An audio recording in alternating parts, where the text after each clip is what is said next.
Seguimos con las propiedades métricas de prismas y de pirámides. En el ejemplo se nos dice que María quiere enviar por correo un listón de madera de 1 metro de longitud. Y a la oficina de correos se le va a proporcionar una caja como la de la figura. Como veis, se trata de un paralelepípedo, ya que todas sus caras van a ser paralelogramos. En concreto va a ser un ortoedro, ya que sus caras van a ser rectángulos. Entonces se nos pregunta si le cabe el listón en la caja que le han dado. Como veis aquí, el ortoedro va a tener 80 centímetros de largo, 30 de alto y 40 de ancho. Entonces, para averiguarlo tenemos que calcular la longitud de la diagonal del ortoedro, que sería el segmento que va desde este punto de aquí hasta este otro punto de aquí. Entonces, primero de todo lo que tenemos que hacer es calcular mediante el teorema de Pitágoras la longitud de la diagonal de la base, es decir, el segmento que va de aquí hasta aquí. Entonces, diremos que la diagonal al cuadrado, que en este caso es la hipotenusa de este triángulo rectángulo, lo veis aquí sería la diagonal, y este sería el triángulo rectángulo que forma aquí 90 grados entre el alto y el ancho de la base. Entonces, diagonal al cuadrado es igual a 30 al cuadrado más 40 al cuadrado.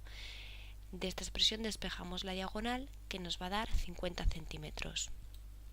Entonces, ahora que conocemos la longitud de la diagonal de la base y la altura del ortoedro, que es 80 centímetros, volvemos a aplicar el teorema de Pitágoras para poder calcular la longitud de la diagonal del ortoedro, que sería este segmento que vemos aquí trazado en rojo, la D mayúscula.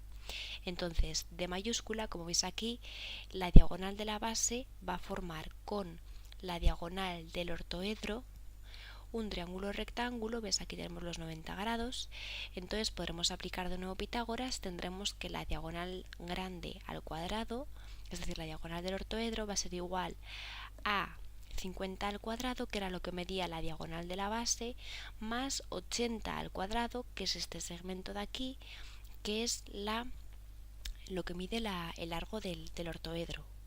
Entonces de aquí despejamos la diagonal del ortoedro y nos da que es 94,34 centímetros, con lo cual podemos concluir que el listón no va a caber en la caja, ya que medía 1 metro. Resumimos diciendo que en un ortoedro el cuadrado de una diagonal es igual a la suma de los cuadrados de los valores de sus tres dimensiones. Lo vais a ver más claro en este ejemplo de aquí.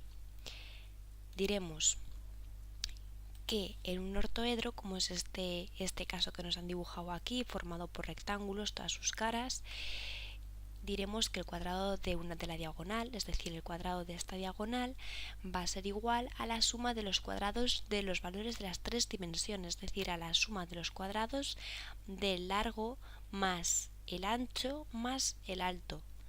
Es decir, en el caso del problema que acabamos de hacer antes de María, podríamos haber calculado la diagonal del ortoedro directamente realizando la suma de 80 al cuadrado, que era lo que medía el largo, más aquí sería 30 al cuadrado, que sería lo que medía el alto, más 40 al cuadrado, que es lo que medía el ancho.